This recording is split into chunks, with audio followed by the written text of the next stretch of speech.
to presentations, how do we share the screens and so on? Therefore, I would like to hand over to Thomas in Vienna. Yes. Are you able to collect the presentations and share the screen, or is it easier to share the host? I think everybody can share the screen by themselves with these actual settings. You should see the green share screen button in the button of your software. Okay, gotcha. Hey, Mr. V, I have not recognized you. Your beard bigger there in Goa. Vinesh Iyer from Goa. Hello, dear friend. Hello. Oh, hi. Hi. Okay, so we start, yeah? Yeah? Joy is gone. Okay. Hello. Oh wow! Suddenly disappeared. Joy? I really love your hat. It's like we are in the island. Yes. So the water is not near, and that's why I thought I should pretend. No, this is great. Like, we don't know. I could be like somewhere in the space, you know, like with all those Tesla astronauts, right? Yes, like, yes, exactly. They are missing the water too. They are, huh?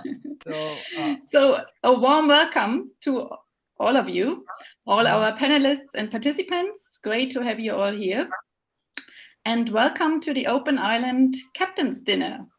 My name is Nicole Löser from the Institute for Art and Innovation here in Berlin, and I will be your moderator tonight. And in the frame of the For Future Summit, the Makers for Humanity Collective invited floating future makers from 6 corners of the world, and I'm happy that you could follow this invitation. A warm round of applause to our speakers, and maybe you can raise your hand so that everyone can understand where you are and who you are. So there's Budi from Malaysia. Hello. Oh, from Seattle. Oh, I'm Seattle. from Seattle. Okay. Yeah. Okay. The project is in Malaysia. Ah, I see. So then we have Gregory from China. It's me. Yes. Hello. There's Joy from Germany. Great, you have you here. Caesar from Hong Kong. Hi, everybody. Hello. And there is Vinesh, yeah, from India. Great. So this Captain's Dinner is a global makers meeting on floating projects and innovation. And we are delighted to hear about great missions in a sec from everyone. And all our panelists will introduce themselves and present their projects. So every speaker has 5 minutes to do so. And if there are any questions also from the audience, please feel free to write in the chat and we will answer your questions in a Q&A round shortly after each talk. But now I would like to ask Budi first to present his project to us. Oh, actually, we reverse the order. Can we ask Gregory first? Because sure. he asked. Yeah, just because like I think it's a good segue to my project. Okay, perfect. Yeah. So then, Gregory, the turn is yours. All right. 5 minutes will be difficult for me. I have 5 years of working on this thing. I have faith in you. So yeah, okay. We take you into half parts, you know. I'll do my best. Okay, let me set up to share my deck, and I'll start. Okay, you will let me know if something is not working. Okay, perfect. Let's go with this. Is this recorded? Will this be recorded? I'd love to know if we can come back to it after it's presented. All right. Do you see my deck? Yes. Okay. 5 minutes, huh? No pressure. No okay, pressure. so thank you everybody for inviting me. Here I choose to describe what led me to establish Biocentric Society. And first, I'd like to identify the triggers. So there has been many triggers for me to go into this kind of project. So I just pinpoint some of them that makes a direct sense with what came later. So I moved to Beijing in 2009, and I lived there for 5 years. And as you can see on the image on the left, I never experienced such apocalyptic level of air pollution. It was absolutely awful. And so after 5 years of Beijing, I had enough. And I moved to Shanghai, where the level of pollution was a little bit more bearable. So as you can see on this photograph, Shanghai is surrounded by water, with the Pacific Ocean in the east, 2 rivers, north and south. And yeah, on the left, you can see this big, almost round, perfectly round thing is the Lake Tai, Taihu Lake, as we commonly call it. So right now, I'm located in Suzhou. That's on the right of the screen, and which is known as the Venice of Asia, but without the gondola. So, and so back in 2015, I wanted to know my neighbor, and I decided to hike around the Taihu Lake. Mm-hmm. And so when you walk the shore of the Taihu, you see beautiful sceneries like this one, like this kind of postcard. But let's come back to the satellite pictures. You can see on the left side end of the lake and a little bit on the bottom, this bright green color, these bright green patches. Mm-hmm. That's algae blooms. So Taihu experienced 2 of them in recent years. And I think that's precisely at this moment that I felt compelled to make some choices in my life and to stop to be clueless about the situation. Oh. So I started some personal research. I literally watched every Carl Sagan series, Cosmos.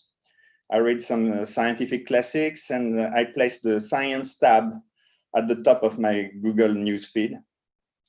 But during that research, I discovered many key personalities, most notably for me, that was Captain Paul Watson, the founder of Sea Shepherd. And I stumbled on this particular essay, The Beginning of the End of Life as we know it on planet Earth. There is a biocentric solution. And that was my first encounter with the word biocentric. So to try to quickly define what is biocentric, it's often contrasted with anthropocentric point of view. A biocentric sees no difference of value between a human life and any other life forms.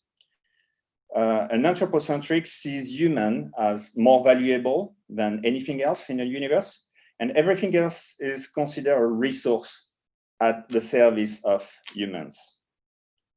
So I really do not have time to go into detail with the word biocentric, but I will simply reference Respect from Nature from Paul Taylor, making, I believe, the best ethical case on the biocentric outlook.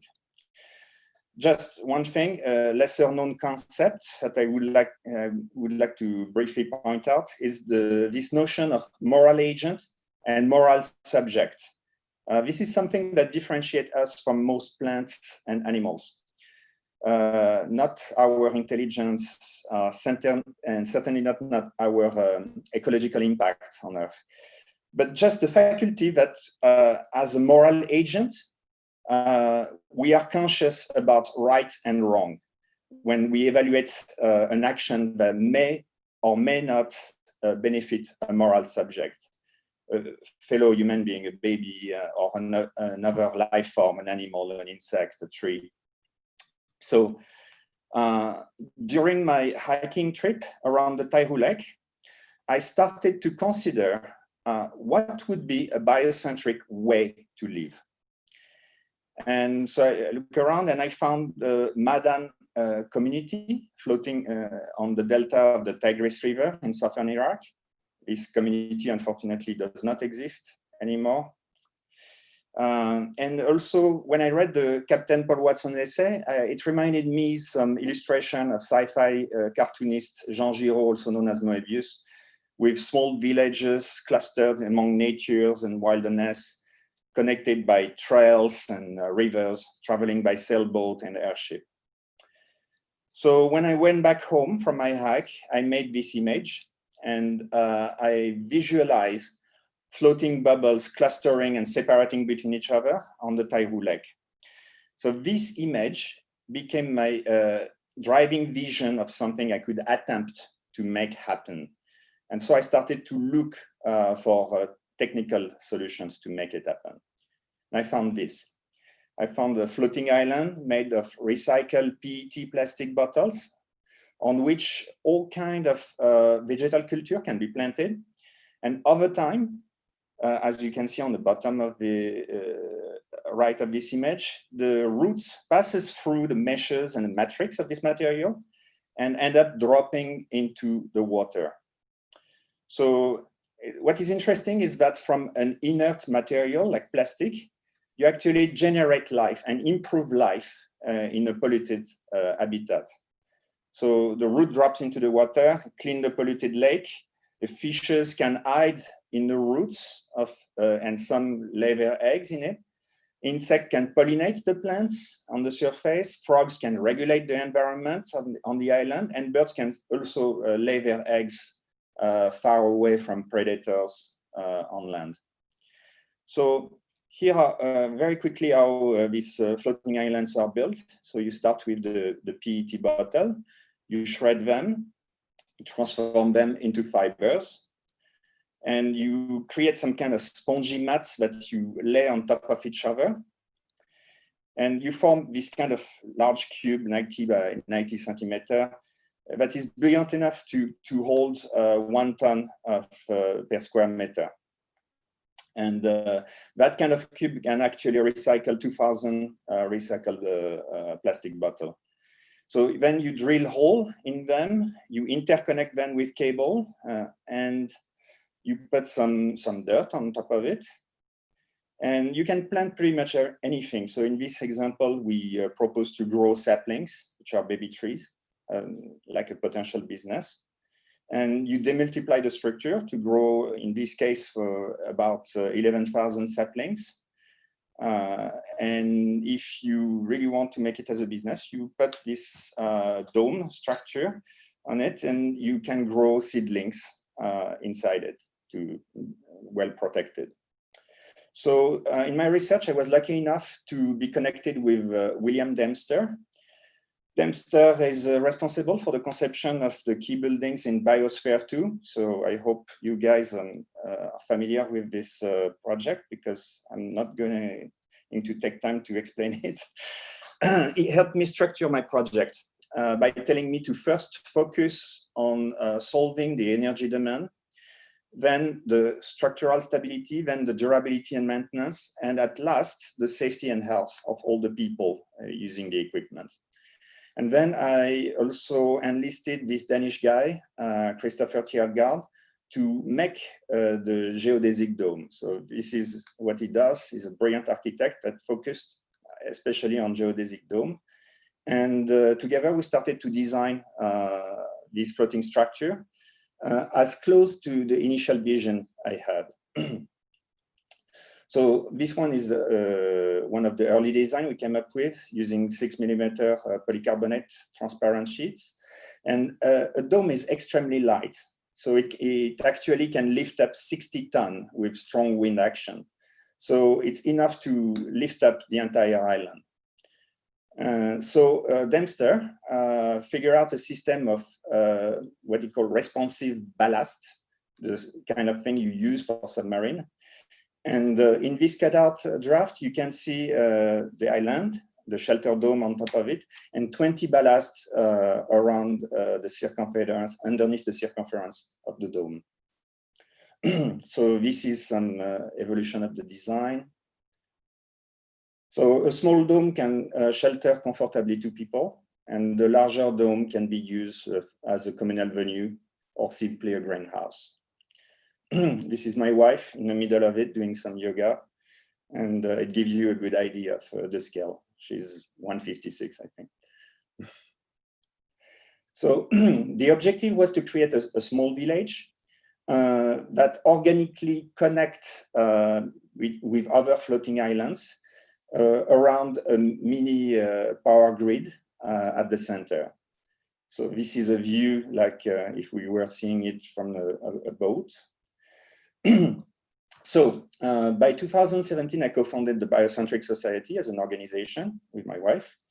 And the organization basically runs like an NGO to promote the biocentric point of view, which are guided by these three principles: biodiversity, interdependence, and finite resources.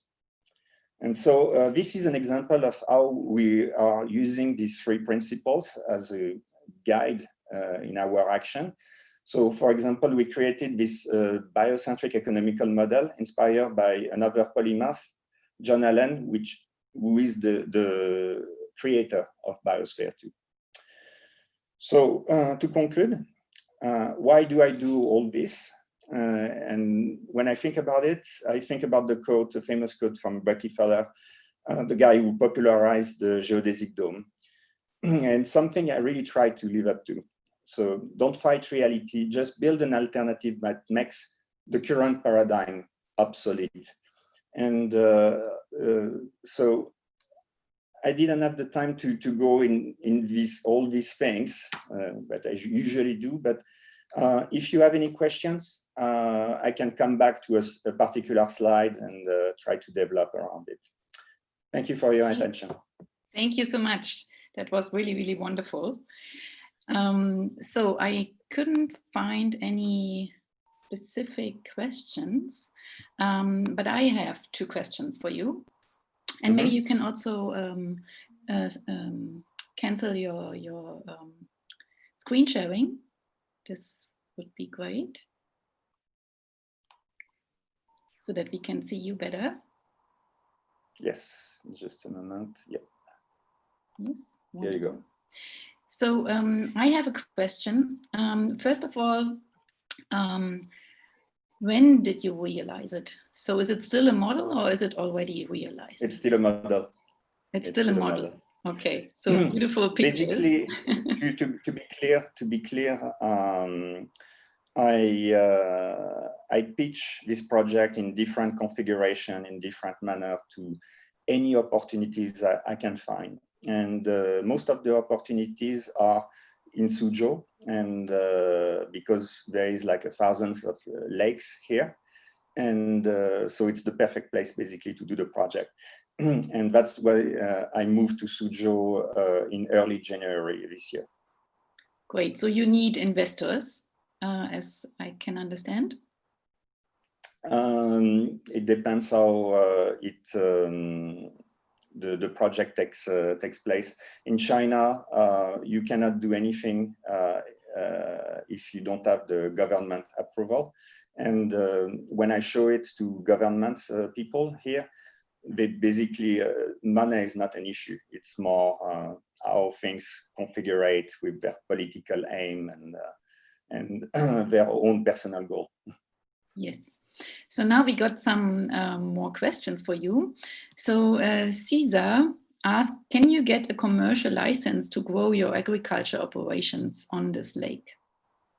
Yes, I actually made a complete pitch about that. And so basically the model would be to gather all these plastic bottles, recycled plastic bottles from big brands like Coca-Cola or L'Oreal, etc., and who actually pay for us to process this plastic and create the island out of their waste.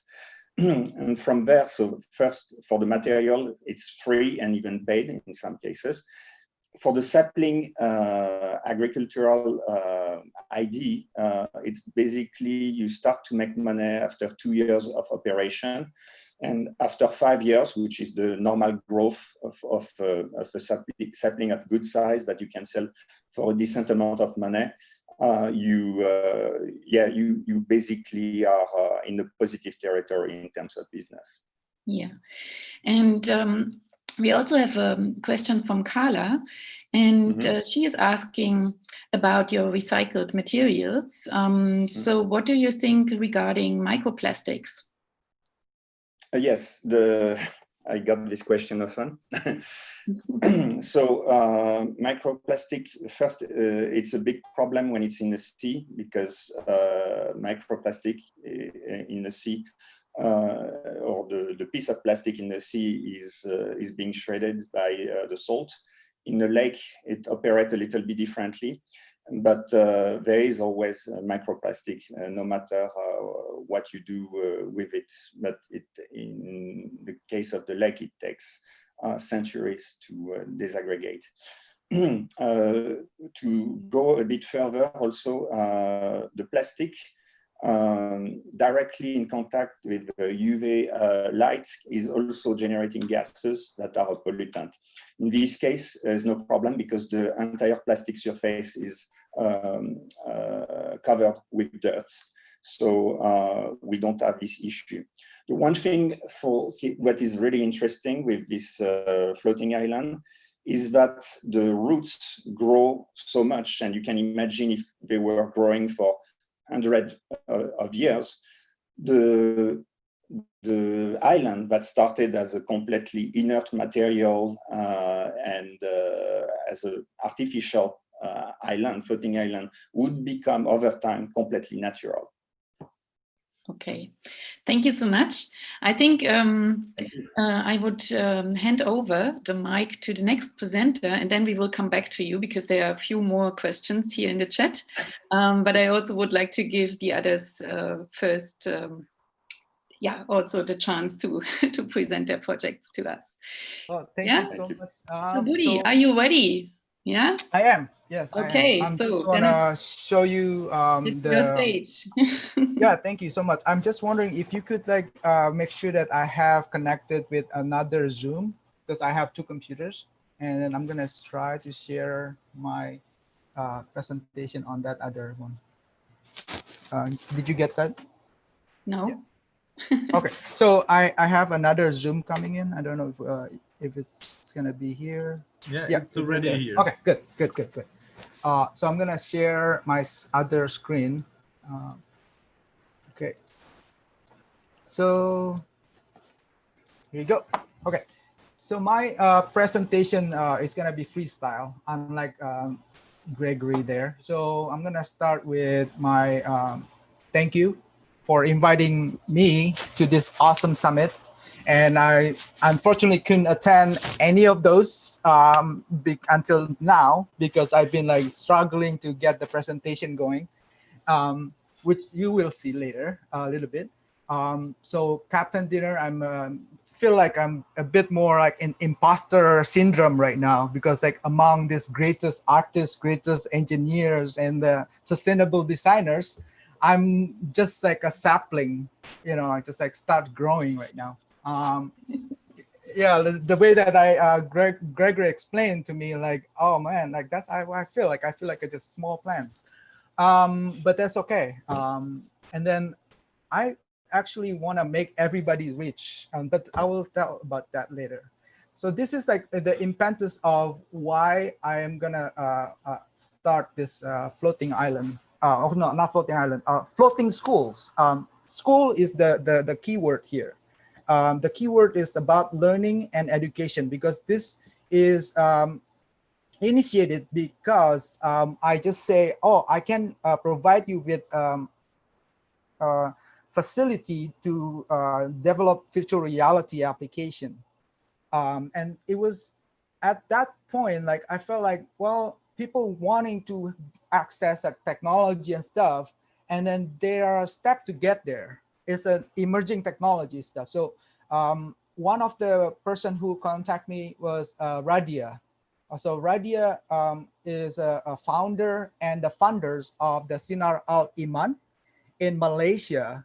And at that time, like when I asked her, like, hey, because virtual reality requires like good amount of technology to get there. Need to have a good computers, and need to get the good funding to buy the headsets and all that stuff. So I asked her like, hey, how many computers do you have?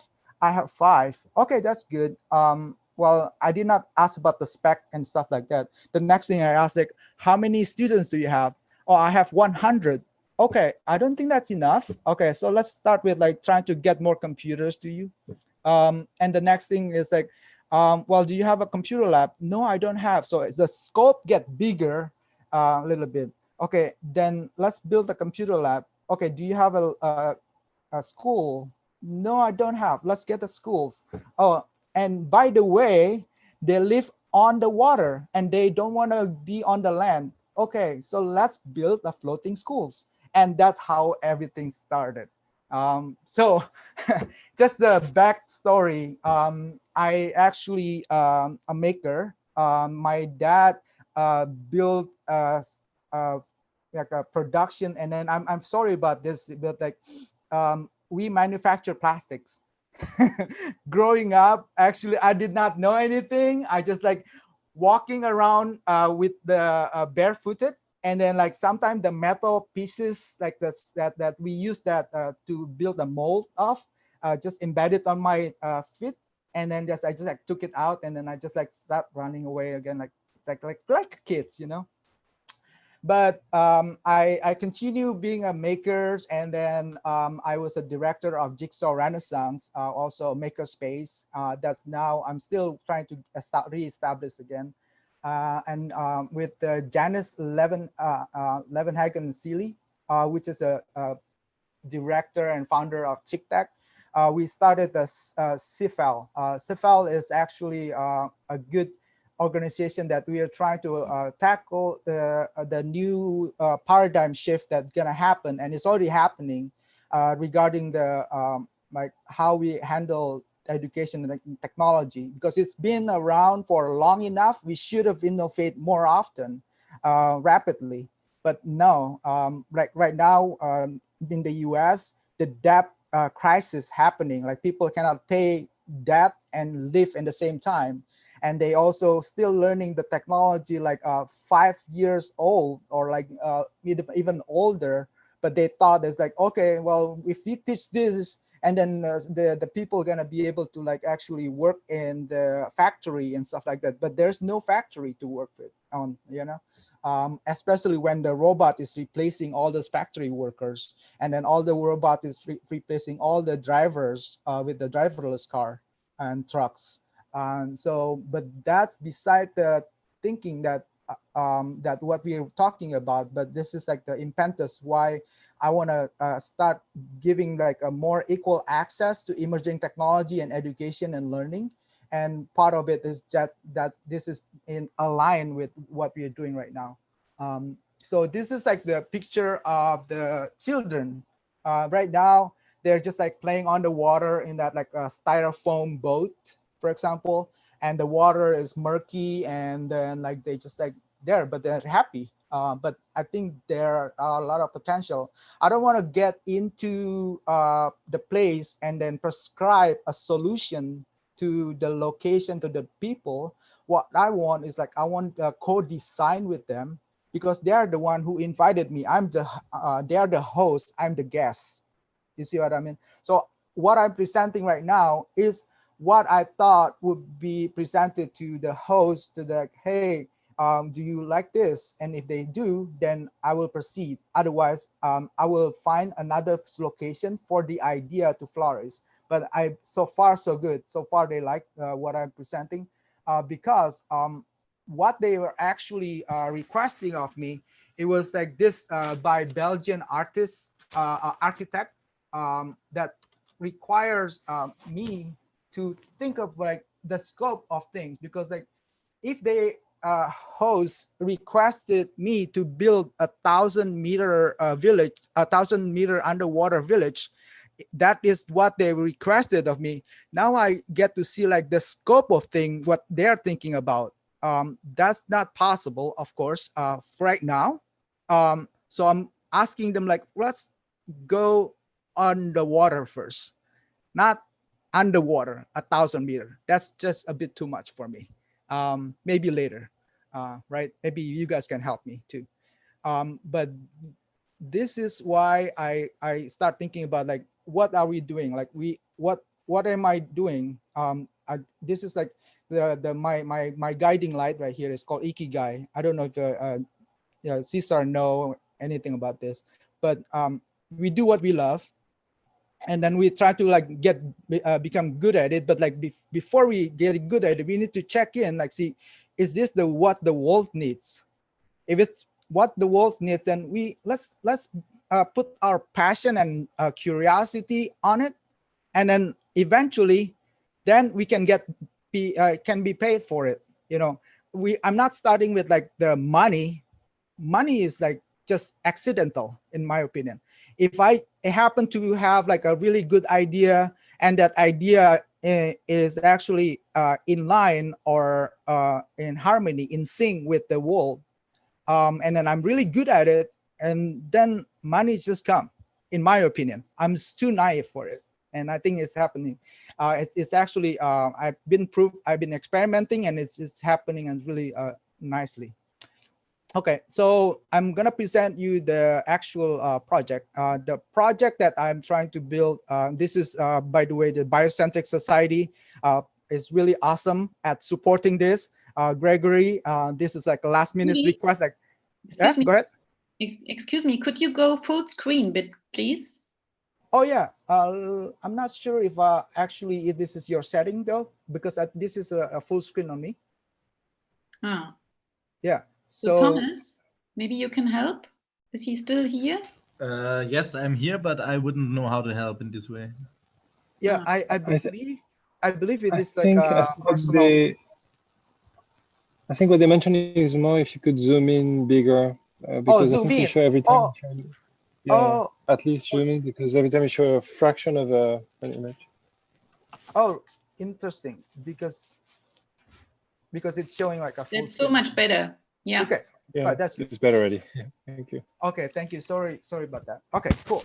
So in terms of like the system, I would say this is like what Gregory prepared, and I really like the way that he put it together in the more like a bird's eye view, like 1,000 meters above. The first thing is like I want to explain is about the hexagon. And then the platform itself looked like a hexagon, but there's actually a triangles. It's made of like a really like a long piece of, if I can just like make a marker here. So from here to here is about 24 meters. Do you see my mark over there? Yeah. So, and then essentially with all these triangles together, it's become a hexagon. And the first thing that we want to tackle is the energy. And the energy system that I was thinking about is actually maybe related to this. It's in Germany, by the way. It's a startup that's called SynPower. They have a tidal wave. They have the wave. I mean, the tidal and wave generate energy generator. They have a wind energy generator, and then they have solar power generator. And then actually, I want to start with this because the algae grows everywhere in Malaysia. And I want to use the natural resources to produce our own energy, starting with what they know. So this is called latok.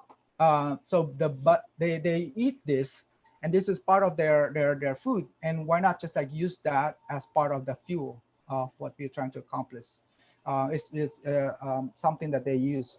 So go back to this one. This is how they live right now.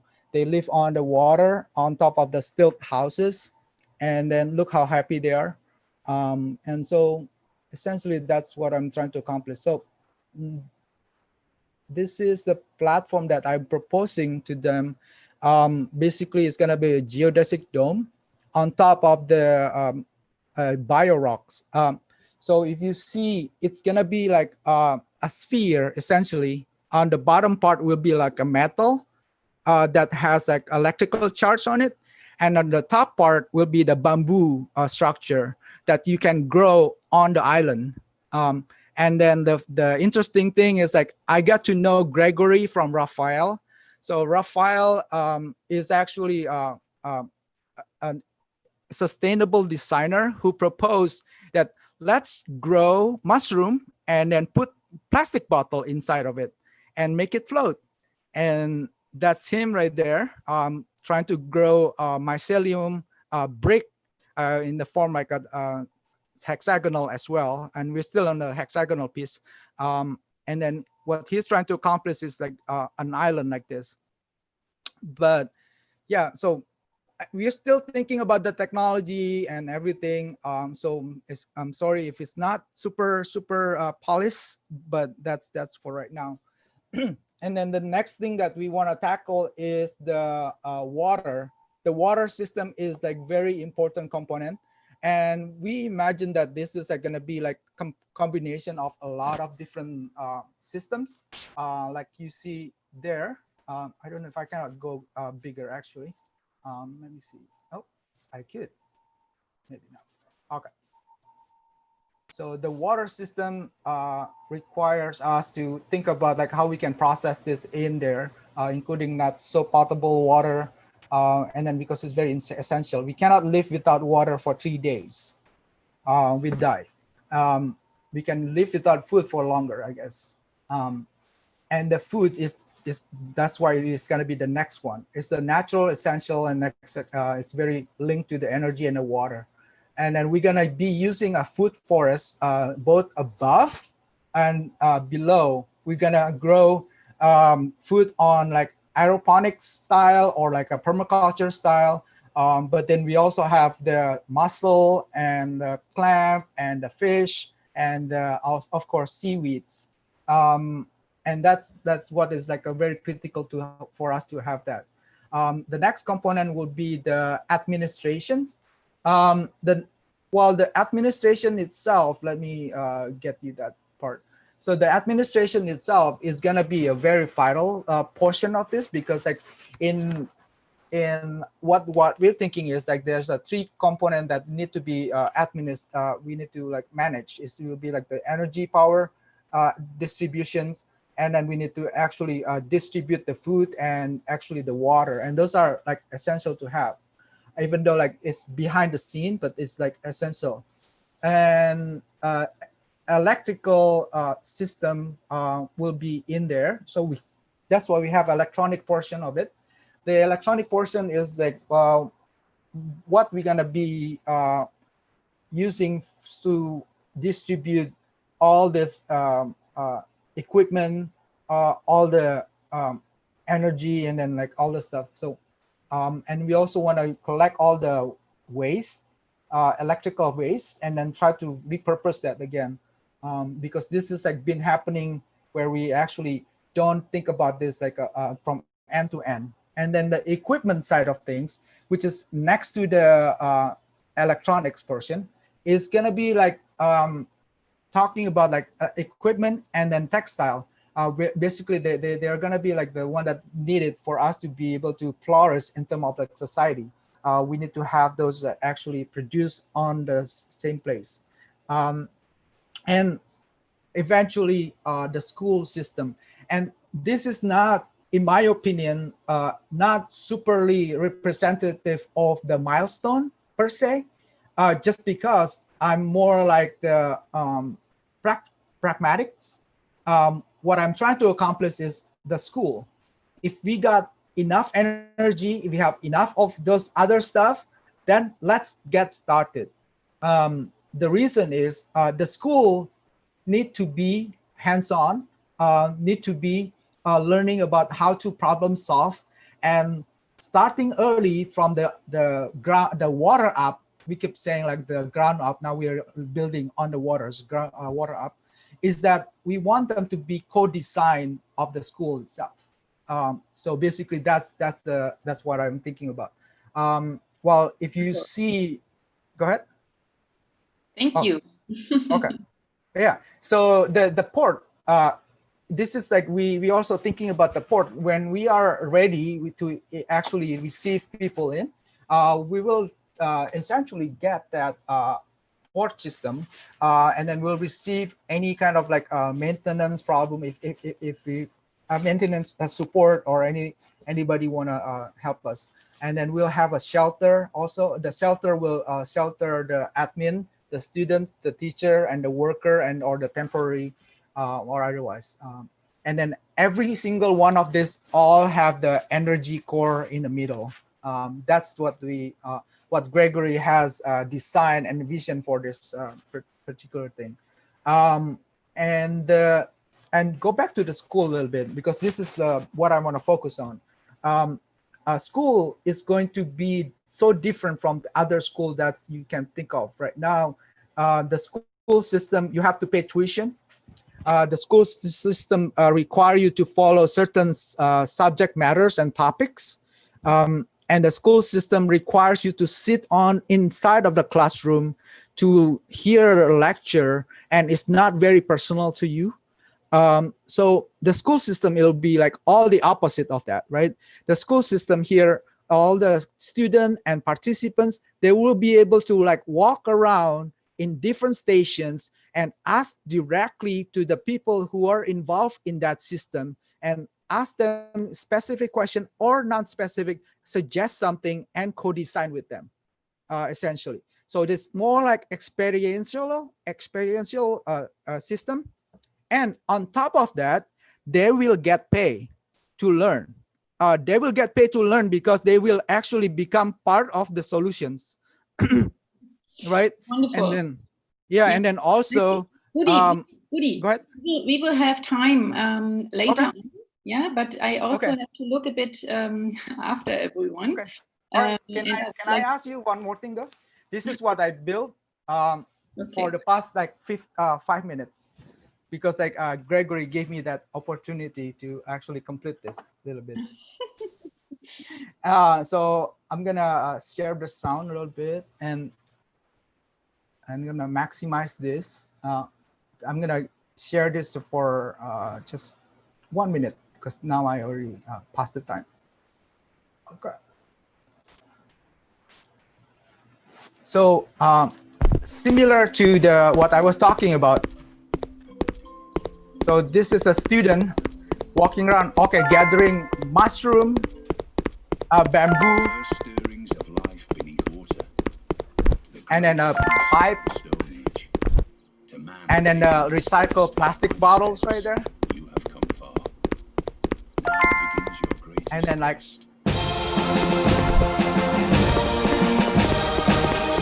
and then the platforms merge.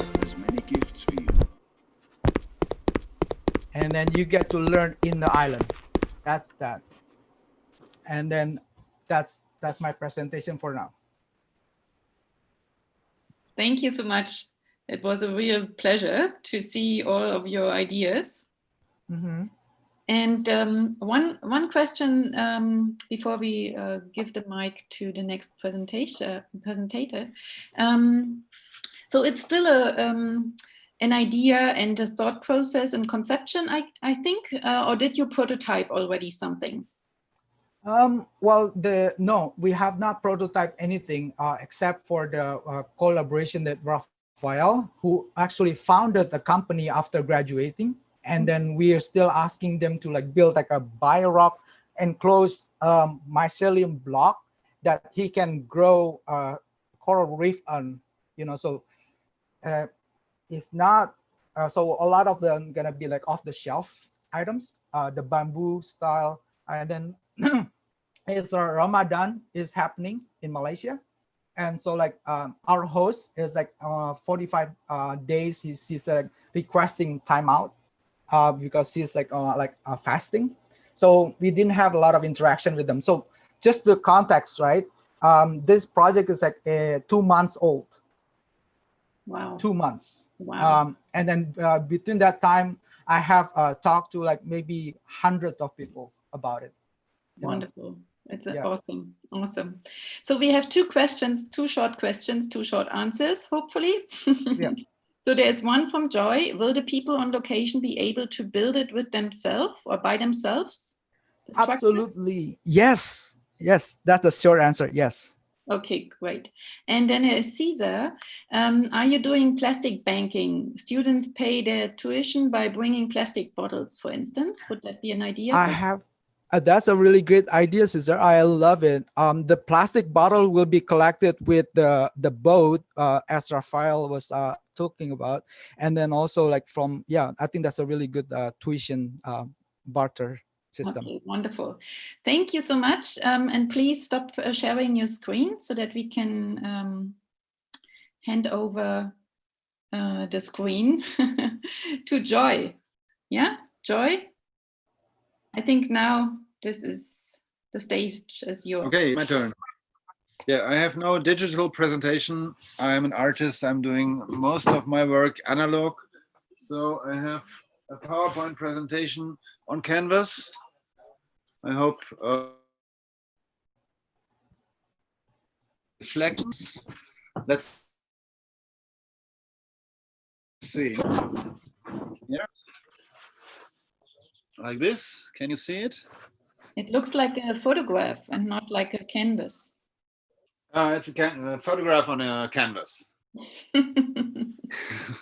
So I have 4 charts to present the history of Open Island or ASAP Island, how it was called in between for a time. So the story started when we had a World Fair in Hanover in the year 2000, and all the big industries and nations presented their future plans. But there was no words, no mention about climate change. And at that time already, it was obvious that we would have a big problem coming ahead with the floating sea levels. And my claim is the demand for floating islands rises with the sea levels. And so I collected all kind of different garbage materials to build this platform with 70 square meters floating on tires stuffed with bottles. And then we had 2 domes made out of tubes like gas pipes or water pipes. And this platform was floating. It was an independent project. It was floating as a cultural stage and discussion platform on the main lake in Hanover, so that every visitor, every politician had to pass by when they moved from the exhibition space to the city center. And we had a great feedback. Even the founder of Jakob von Uexküll, founder of the Alternate Nobel Prize, was on board, and we attracted so many makers and people from all around the world that were looking for alternate futures. So this was my first floating project. It was huge. And 2 years later, I went on a tour from Hanover to Berlin, 300 kilometers on waterways to collect. It was not a roadshow, but a float show. For 6 weeks, we were traveling with different youth groups. And this worked very well. And I discovered that floating installations are, for me as an artist, my medium to portray a different mindset and a different way to approach. So this was the first one. The second step I want to portray here now is from. No, it's not really good to see, is it? Yeah. Okay. So these are floating gardens from the year 2009. I called it floating islands, obviously. And it was the continents. This was not floating on plastic bottles, but on styrofoam, 10 centimeters of styrofoam. Also not very eco-friendly. But for this artistic presentation, I choose this medium, lightweight and easy to handle. And my research question was, is it possible to grow vegetables or whatever on water? It was in the year 2009. I had never seen this before, except if I look way back to the Aztecs or the Indios in the Urus on Titicaca Lake. They grow plants on floating islands. The Aztecs on the Chiapas, they had floating gardens. Then in Mesopotamia and Vietnam. So I came into this this topic and realized that there was a lot of old wisdom for floating gardens. And I personally was totally stunned that everything I planted was growing rapidly. And through capillary action, the plants, they watered themselves. The only problem was that the ducks and chickens also discovered these islands as their habitat. And the ducks were in the Americas and the chicken in Asia. And they had really strong fights against each other. So even if this is a solution in big scale, then you can be sure that the ducks and chicken, or in real scale, the people will mass populate it and produce even more pollution. So I'm not sure if floating islands in big scale are a solution for an environmentally friendly manhood or humanitarian collective.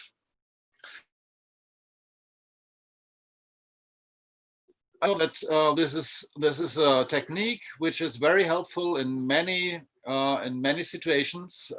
Maybe not that much in Germany because it's a green country. We have no problems with water or food.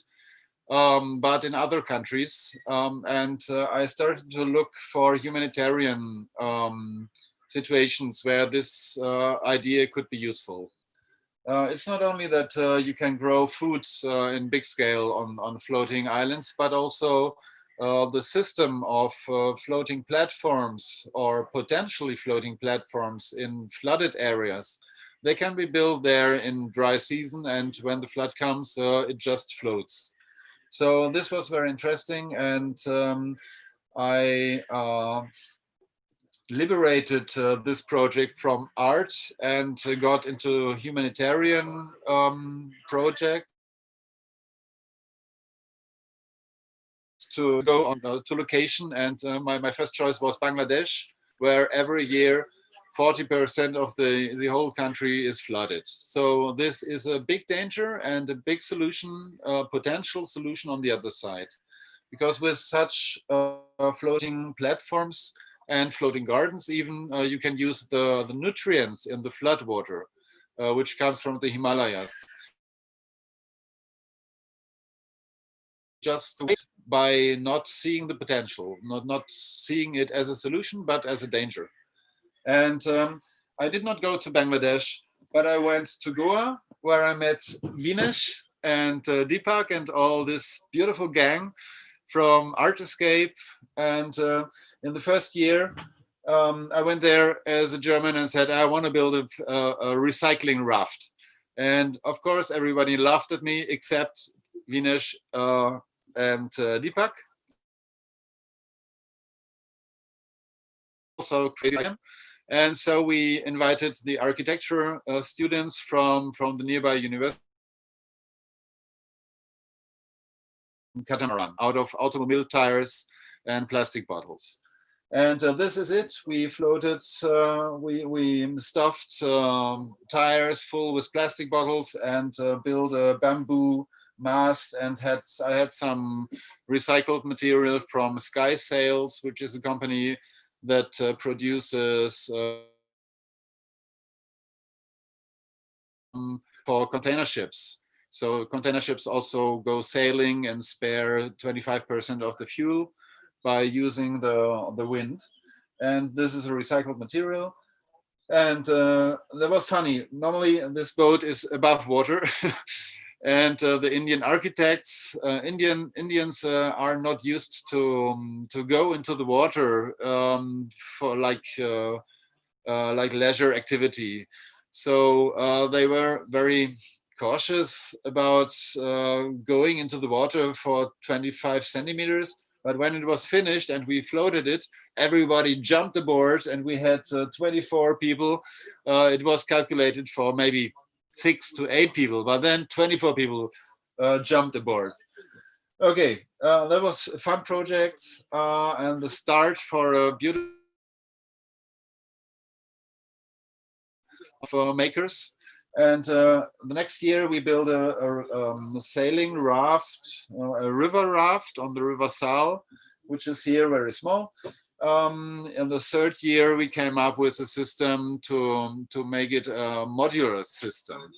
And this we called, so far it was called ASAP Island,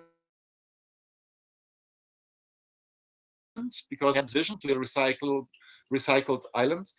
And in the third year, we came up with Open Island. And it's a modular system. Yeah. Where you have separate modules with float bags below that can be inserted in a grid of bamboo, or here in Germany I use also water pipes, PE tubes, and then you can module in whichever shape and dimension you want. We presented it on the Maker Faire in Ahmedabad in 2015, and simultaneously in Berlin on the River Spree. On the Spree, that was also interesting, because here in Germany, if you want to float something, the main problem is the administration. You need license to float such a thing. And so there are regulations for motorboats and maximum sizes, and we had built one floating island in this maximum size, and then found 6 other captains that built simultaneously in the same size. So we could join all these 7 islands together and had a huge platform, which was legally okay, and it was really impressive. With these 7 different islands, we had 7 different partners for seven topics. So we had an energy island with a university. We had a garden island with some garden school. We had 1 island for culture. We had 1 island for education. And this modular system, we into our construction system, as well as the online platform, to assort the different informations and to have a easier structure to carry this project on. After a while, we from rectangular form into a hexagonal islands, and this is the flow garden from last year. There are 5 modules together that were used as not as an art project in the first place, even if I see it as a social sculpture, but it was presented as an educational project for sorry, there's some action going on. For education for sustainability issues. And we had a partner, the Schulbiologie Center for natural issues, for biologic issues for the schools in Lower Saxony, the state where I am. So we had a good reference and a good outreach to the schools, and within 2 days we had 20 schools that wanted to join the project, and each of them was building one planter, and having from the seed to the heart little garden on the stage. The second one, this was a a garden for the gin production. We had herbs and aromas for a local gin distillery. So this year there is a open island gin.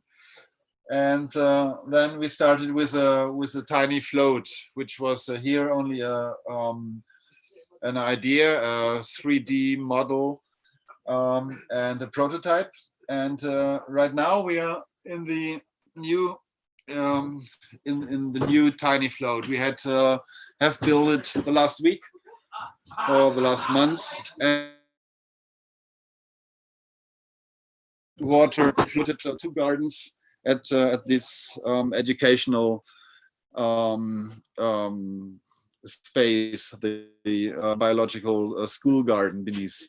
One will be a hemp island where we cultivate hemp as a material, which is totally underestimated.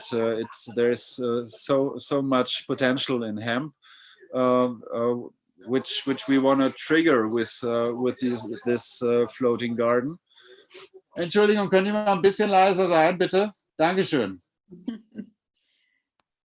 Joy, wir können dich ganz schlecht verstehen.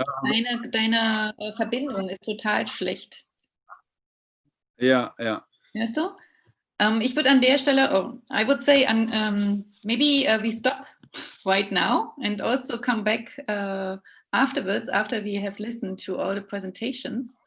And I will give it a short question round. So there was one question. Just the claim. What is the idea about how we want to use it?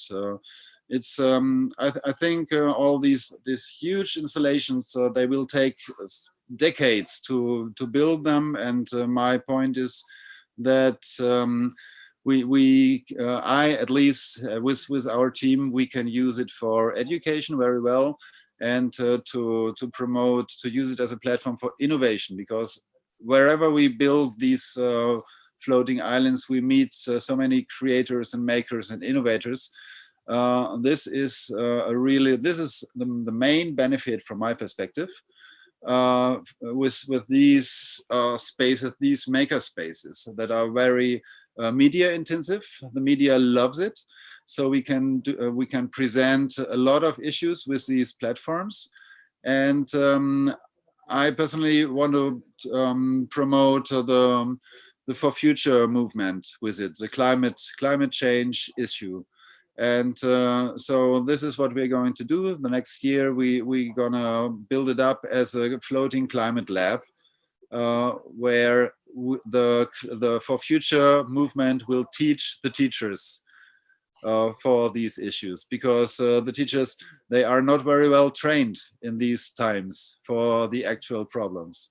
So this is what is our next step, and I'm looking forward to your questions or ideas. Thank you so much.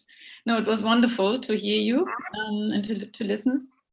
And there was one question from by Cesar. So he wants to know if you are on an island at the moment and where it is built, on land or on water. Yeah, I can show you. This is now on land. Okay, so this is our studio right now. It was also yesterday was a stage, and I can also show you it's made. This is how we float. We have bags stuffed not with plastic bottles but with polyethylene production. So this is the same issue with microplastic, but on still waters is no problem. On open waters, I would not use it. So Buddy, maybe speak to your father. We need professional float containers, and therefore we need a mold. Float containers out of recycled materials. What kind of mold, or how big the mold should be? It should be practical. What size? What do you have in mind? Maybe a square meter would be great. Because I have a contact to a molding company. It's one of uplift. That would be great. Yeah, just contact them afterwards. Yeah, and they are also into recycling plastics. So this would be great to connect you to. So is there any other question from the audience? There's one more also by Caesar, coming from Caesar. Did you have holes through the polystyrene for water to come up?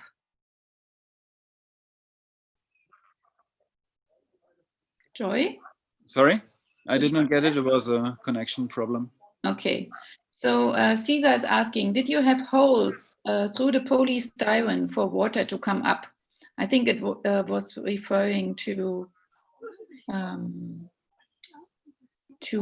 earlier stage. I was looking about the one which on which the duck came, the world map. Yeah. Sure. It's so we have like a boat, one single float body, but it's like here I'm sitting on float cushions, and in between the plants can root into the water, or we help them with textile capillary action, so it shows up by itself. And Yeah, last year we was in Bangalore, and we built a floating garden to clean the water. And in India there is a movement. There are several groups working on floating gardens. Metals can be removed by plants. Yeah, wonderful. Thank you. And we have one question even twice. So will the designs be open source? Yeah, they are already. The open system we developed it in India is open source on our website. I think it's on the openisland.org, but also we're gonna promote it on the Maker for Humanity website, where we are going to collect all these open source technologies and helpful tools. That is our aim to. Yeah. And then one more question to collect this on one place, or maybe distribute it. One more question is also, where are all the islands currently? They are in different countries. One is floating in Chiang Mai in Thailand on a private lake. One is in Bangalore on a sacred temple tank, which is great because there we have into a completely different part of the community, which is all their temple tanks, which are in every city and are not used anymore as a distributing tank for drinking water. So with floating gardens on these temple tanks, we could build a bridge between spirituality and nature and ecology and education. This education projects develops pretty slow, even if we have several like-minded partners. Would love, and we have the permission to put it on all the lakes in Bangalore, and Bangalore is known as the lake of the city of lakes, so that would be great. And then here in Germany we have several platforms on location. Joy, the connection is really bad. I'm so sorry. So thank you so much. As we have only 15 minutes left till 8:30, I would like to hand over now the digital mic to Caesar from Hong Kong, and then we will come back later on. Yeah, Joy? Sure. Vinesh also has to speak. Exactly. So is there Caesar ready for us? Yes, I am. I'll start my clock, so I'll try to keep it to 5 minutes to make sure that Vinesh also we can hear him. So I'll start my timer. No, it's fine. Vinesh is participating, so it's totally fine if you can take at least 10 minutes for your presentation. Okay. Yeah. Yeah, I prepared for 5 to 10, so I should be able to keep it to that. Yeah, wonderful. Here you go. Okay, so I prepared five or six projects that I speak about very briefly, and then I'm more interested in the discussion. Thank you so much, everybody, for sharing. I think people know me mostly for this project, which is a project which was a response to the BP oil spill. So maybe you remember 10 years ago, there was a very large oil spill in the Gulf of Mexico, and people deployed those boats. And I left MIT, where I was running a team to clean up the BP oil spill, to develop with the community an open source project, which is a shape-shifting sailing robot. So the idea was to develop a robot that would have a shape-shifting hull, so it's soft robotics, and the idea was to drag an oil boom. Second project I want to mention is the Marine Litter Detective. So I moved to Hong Kong 6 years ago. Fell in love with the city and the electronics market. It's the world capital for manufacturing electronics. And I started to also build my workshop. So that was the very first workshop. We built several of them and manufactured those robots. So that was the very first version of the factory. And then we found another building. This was the previous building. We have now another one. We have been building many makerspaces. This was the building 3 years ago. We've moved into a much bigger one recently. And we have run about 150, 200 projects in robotics and AI and renewable energy, hydroponics, and launched several companies. But I just want to mention a couple of the experiments we have been running. This one was an expedition in Fukushima area. So we've been collaborating with CNRS, which is the French National Institute for Science. And we've been collecting sediment at the bottom of the sea next to Fukushima, so next to the nuclear power plant. And we've been analyzing sediment for radioactivity. So really low cost technology, working with the local fishermen to measure radioactivity on the ocean floor. These are the fishermen, and just behind them you can see the nuclear power plant, which is throwing away radioactivity in the sea. And doing all this project, we have grown a network of makerspaces. So we have built 8 makerspaces now, and now we're in the process of building our first makerspace abroad. So we're building the largest makerspace in Cambodia that should open in the end of the autumn. So we are not going to be, it's not going to be MakerBay, it's going to be a white label MakerBay. So it's going to be the Ministry of Post and Telecommunication powered by MakerBay. Another project we have done with MakerBay, with WWF, we have built ocean drifters.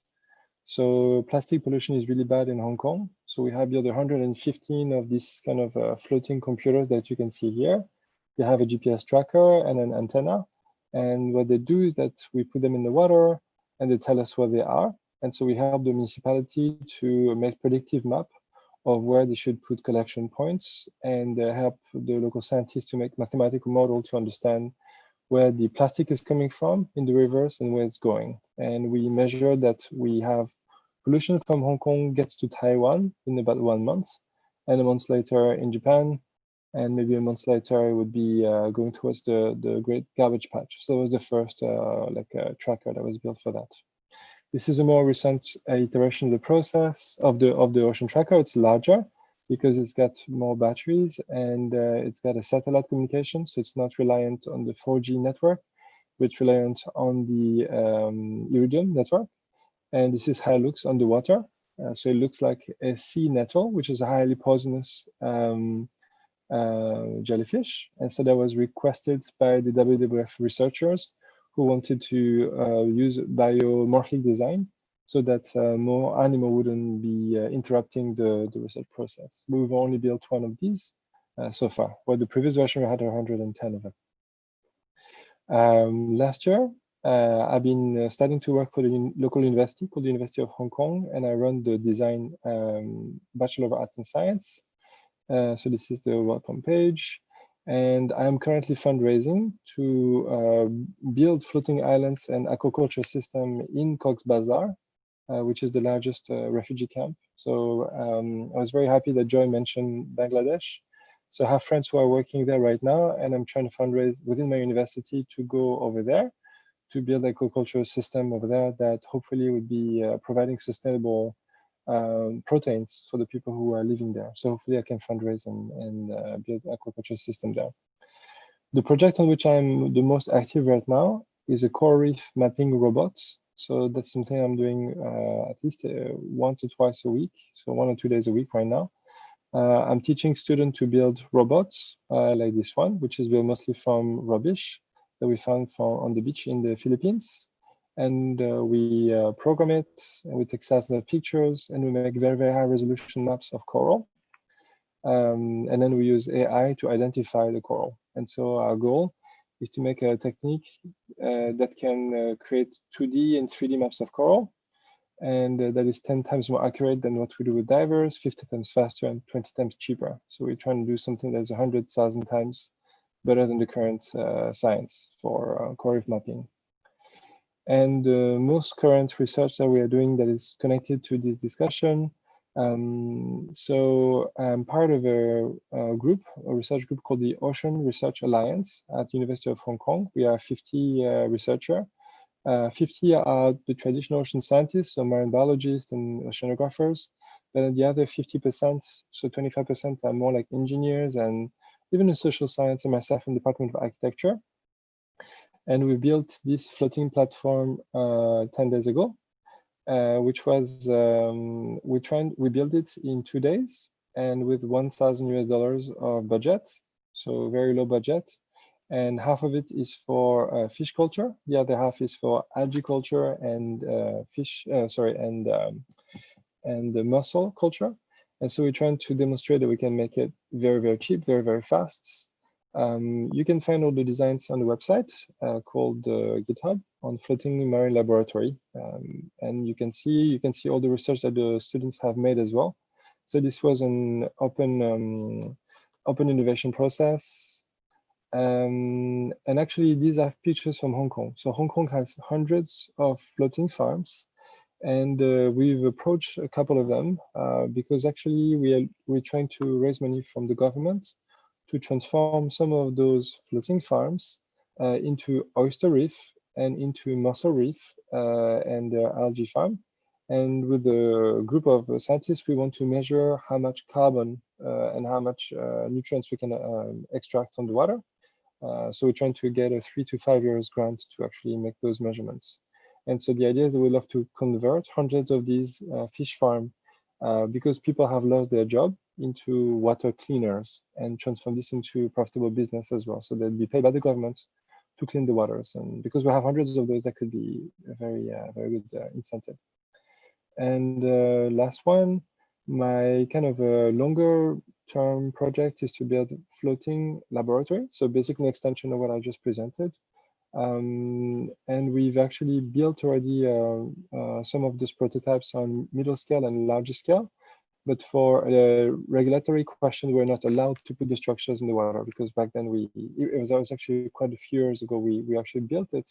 We could not get permissions to float them because it was back in Europe. I think here in China, I think I'll be able to get permissions to do that because we've already been able to do it. So I'm confident we can do that. So you can find my personal work on this website, the makerspace here, so you can see it. And I will share right now the PDF of this presentation on the chat. So if you want to click on any of these links, you'll be able to see all of it. Thank you very much. Thank you. This was awesome. Wonderful. There was so much information. I particularly would be interested in where in Cambodia you want to locate your Makers Lab. Yes, so we're not deciding where the space will be done. It's our client site. So they are building sort of a university campus. I can show it to you. So the building is currently being built. So that's the University for Post and Telecommunication. and it's located in Phnom Penh. So that's the key project. But I have friends who have been building with on the Tonle Sap, and they have worked with the local craftsmen that use an invasive reed that is growing on the Tonle Sap that's really making agriculture difficult, and they're transforming it to make luxury furniture with it. And they went there and they helped 10 families to turn their low-income production of baskets into high-end furniture that's been exported in Cambodia and in Europe. So I'm looking to go over there. So first, establish well the innovation school with the Ministry of Post and Telecommunication, and then if we can develop our social network, then I'm interested to work on the Tonle Sap, because I think there's a lot to do on that lake. Yes. Now it seems that you enable a lot of people. So, but what comes first? Is it first a goal to go there, or that it happens by coincidence? How do you find your partners? So in the case of Cambodia, it started with the grant that my wife has a small nonprofit that makes investment in social enterprise, and she fundraised so that we could organize like an incubator for the agricultural innovation, because Cambodia has many agriculture. More than 70% of the population is doing agriculture, and they don't have good technology for agriculture, and they import machinery from China mostly. And so they want to build their own industrial agriculture themselves, which is not necessarily a good thing, but they need to do that to develop the country. And so they brought us in to mentor teams of students that would have one farmer, a family farmer, one design student, business student, and the agriculture engineer. And so we had small teams, and so we trained 7 teams to become entrepreneur. And out of the 7 teams we have trained last year, 3 of them actually still have companies that are running right now. One provides water pump, so they built water pump. Another one, they add value to farming waste, so they have a composting factory essentially. And the last one is that they add tourism to the farm. So the people who want to take a holiday in Cambodia, they can take a holiday, but they can also they pay a hotel basically. So that doubles the revenue for the farmers, and they get extra pair of hands to help them. And so because the ministry had seen that we can help not only train the students, but we can actually help people to create business that make money, then they said, well, we would love you to build a makerspace. And so they looked for partners, and we were the cheapest for them. So we are helping them. The first contract is that we help them to design the building, and now we're doing the fire systems. We kind of expanded a bit our supposedly contract, but the next thing will be that we build the IT system behind to manage the tool inventory and the hours of the staff, and very practical accounting, bookkeeping, and the next step is they want us to train their staff, so that'll be the next contract. And the next contract, they want us to run vertical incubators, so an incubator for agriculture. They want then us to run an incubator for textile, because it's a very big industry over there, and so on, tourism. So hopefully, fingers crossed, the first contract goes well. And then they want to do trench by trench, because the budget is very limited and they want to keep us very accountable and reporting. So it's like micro contracts. Wonderful. Yeah, I keep my fingers crossed. This is really amazing what you are doing. Are there any questions from the audience? So now would be the time. And also regarding your floating islands, that permission in China is not that hard for you to get. So why is that? The reason is because we are working with people who already have license for the last 30 years. So our goal is not to get new license, because they are very expensive, because Hong Kong waters is very constrained. We don't envision, because like 100 square meters in Hong Kong would be 1 million Hong Kong dollars, which would be 120,000 euros just to get a license for this kind of space. So we don't have a hope that we could get this kind of, we don't have the budget to do that. So instead, what we're doing is that we're looking at the fishermen that have lost their jobs, that still are license holder, and then trying to propose them to be part of our scientific experiment, like a pilot for the first few years. And then if that works, then to get subsidy from the government to basically have them to be paid to remove the pollution. Now what is difficult is that the fishermen want to make species that they can eat because that's the tradition. But we have to, if we do that, then the government will shut us down, because now people who cultivate food in polluted waters and people get sick, it will create more problems. So now we have to convince the fishermen to use species which are not edible, and they don't like that. So that's the kind of difficulty. We need to prove, we need to find species that remove pollution and that are not edible. So now we are kind of screening which are the right species, and yeah, and finding money to finance that research, which is tricky. So you are also in need of prototyping first. Yes, because there's a lot of science about mussels and oysters and reef, how they clean the water, and because they're edible, but very little research about the non-edible species. So there's a gap in that area. I see. Yeah, someone was asking why not mussels, but you already told us that you are using or want to use them. So there is another question. Of first a statement by Budi. I'm super excited. How did you get into becoming a maker? What's your journey? I don't remember when I became a maker, because I guess I was lucky. Like on my mom's side, they are farmers. So you know, a farmer, you have to be a maker. I was the first in my family to go to university on my mom's side. On my father's side, they are structural engineer, and they build factories and train stations, and so everybody on both sides, they are very crafty. But I see there's another question about consensus, and I kind of anticipated it. So open this slide here. This is a concept board. So we use the open innovation principle. So what we do is that we all start with individual ideas. So we make sure that everybody can share their ideas. So these are ideas for my students. So each box you see, my students work from different groups. So some of them work with the scientists, some of them work with the people who live on the waterfront, some people with the fish farmers, some people with the tourist industry, the activists, the shipping industry, because that's really big in Hong Kong. So all of them come with different design. And then we basically get them to collaborate and judge each other's design and say, you know, this is the weakness of a design, this is the strength of a design.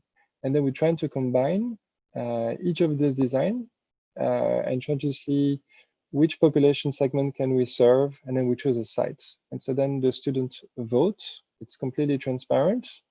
And then based on the budget and the site that we get permission to build, here was a very small budget. We only have 1,000 USD. So look at the time, look at the budget, what we're trying to achieve. And this is how we built this platform for 1,200 USD in 2 days in the site where we had permission.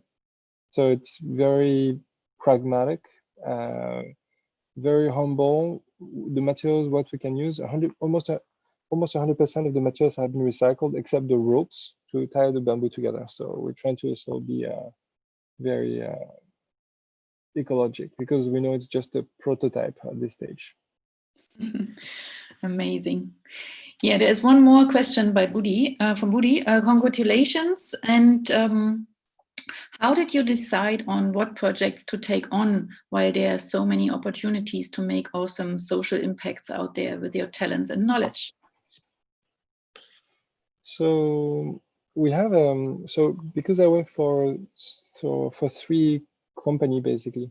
One is the university. So I propose ideas and then they decide. Actually, it's a bit unfortunate, but that's how the university functions. So I propose them an idea, and then my boss would say, how much does it cost? And then they ask me criteria like, what would the student learn out of it? And if that fits in their agenda, so it can be a little bit political sometimes as well, which is a bit out of my control.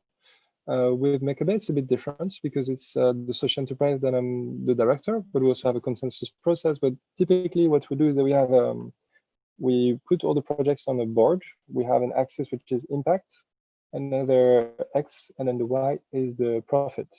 And so we try to see which project that we can have impact and which one we can have profit.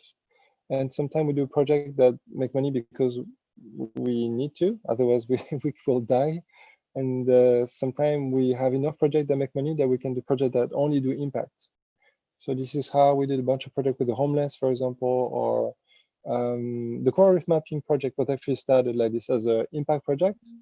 We started as an impact project, we publicize it, and then we apply for competition and we get some money through competition. Not enough to make it like profitable, but enough to continue on a volunteer basis. So right now the project started as volunteer, then we get a grant, and now it's back to volunteer. So it fluctuates. But overall, and for Scoutbots, originally I had some investors on the project, but the investment run out. So now we do mission-based. So people will pay us to map coral reef. So unfortunately, they don't pay us for the R&D, they pay us for the maps that we produce and the data that we get.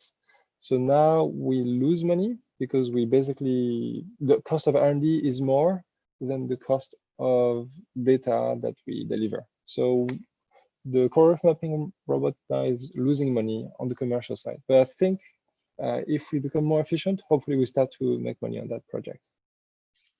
Great. And Budi asked again, what's next for you? What are your plans? I'm trying to work on less projects and work better, because I think I'm involved in too many projects and that's not sustainable for myself and my family as well, and not for my team. So we're trying to do less projects and get longer term funding, because maybe you've seen as well, like a lot of projects sounds really cool and they're fun, but we only bring them to the prototyping stage. And we would like to bring them to the production stage, or we would like to bring them at really larger scale to have an impact, not just a theoretical impact, but like a real impact that we can measure in tons of CO2 and so on. That's why it's hard, because for me, I'm a very creative person like Joy, and I see myself more as an artist with doing science. And I'm always coming up with new ideas, and it's very difficult, but now I feel that I have to gain more discipline and limit myself to fewer projects. And I feel that if we want to have a real impact, then I need to be able to hire people. And if you want to hire people, you need to give them a contract of at least 1 year. If you want people who are really, really good, then you need to give them 2 or 3 years so that they can develop something that is really substantial. So I have made those choices, but now we have to enact it and change the culture of our organization to go from an organization that's purely like really creative and R&D, research and development focus, and be more production and science and long-term focus. And it's a little bit painful, and maybe we will lose some of our really super talented people, and we will get people that have a different mindset, but that's, I think, a condition for us to have the impact that we ambition to have. But it's a little bit painful, this transition. Yeah, but I think maybe it's just a learning process for you, and then afterwards you can be creative again, because I believe that you will find the right people around you who have this creative mind and also entrepreneurial mind to complete the mission, right? So I think this would be a perfect match, and hopefully you will find the right team. Yeah, thank you so much. Yeah. Are there any other questions? Now would be the time, because I would like to ask one question to all our amazing presenters, and this is if you see sea level rising, yeah, and I think time is really too short to accomplish all these kind of solutions. So I think the water is faster than people. Yeah, what do you think? What what would be needed to grow a kind of partnership or network, so that all the knowledge what you gained already, could be leveraged? Personally, I think maybe I'll take a step. Okay. I'm very, very excited about the project that basically like building this something similar to what Joy is doing, maybe more towards aquaculture for like fish production in the refugee camp in Cox's Bazar, because there's literally zero money over there, but there's like 1 million people that need to be fed. And the waters are rich in the country. As you mentioned, Bangladesh is regularly flooded, and it's going to be one of the countries that's most affected by climate change and sea level rise. And so I think those places where there's the most pressure is going to be where we are going to see the most innovation. No money, but lots of need, lots of smart people, educated people. I think this innovation is going to happen because life will depend on it. Yeah. So maybe Joy, would you like to answer? I'm totally impressed by your multiple innovation power, Cesar. It's just great to see how productive you are and how professional and serious about it. We will need all these innovations, and we need to disseminate the knowledge. Open source, I think, will be the best solution to provide the knowledge to the people in need, because the need is the trigger for innovation, and they will come up with improvements and iterations for their specific situation. What my hope or my mission is to still try not to let the sea level rise that much through education and with symbols, with narratives that we can create with these floating situations and atmospheres. And within the summit, we already had other talks about positive simulations and scenarios. I think we discussion, we need to go into the climate change action or the climate prevention, climate change prevention. And for that, floating islands are really great platforms for.